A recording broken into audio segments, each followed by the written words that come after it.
Hello everyone! For today's video, wala muna tayong mga linis-linis dyan. Siyempre, tayo pupunta muna sa McDonald's at release na ng BT21 collaboration dito sa Philippines. So, ayan, ready na si Nunalot at talaga naman naka-t-shirt pa ng BT21.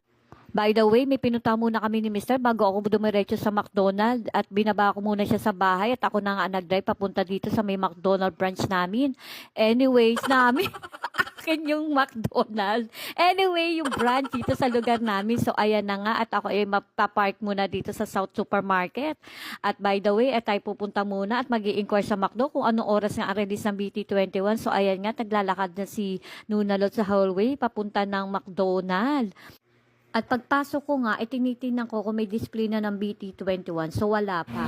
So, ayan, nag-iikot si Nunalot kung magtatanong ba o hindi. By the way, nagtanong ako dyan 10:30 AM pa daw. So, naisip ko, pumunta muna ako sa South. Magkalapit lang na may McDo at saka